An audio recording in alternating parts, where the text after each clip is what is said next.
ఏకకాలంలో 80,000 నదులలో స్నానం చేసినటువంటి ఫలితం పొందాలి అనుకున్నటువంటి వాడు సులభోపాయం చెప్పారు.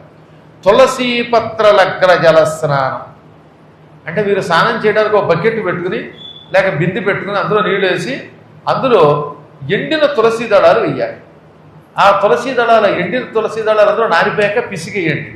అప్పుడు తులసి జలం ఆ నీరుతో స్నానం చేయటం అంటే అనేక నదులలో ఒకేసారి స్నానం చేసిన ఫలితం వస్తుంది.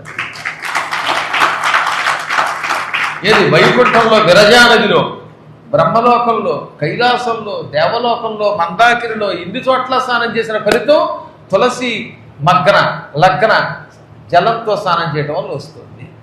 కానీ తులసీ దళం నీళ్ళల్లో వేసినప్పుడు దానితో స్నానం చేసేవాడికి ఒక నియమం ఉంది.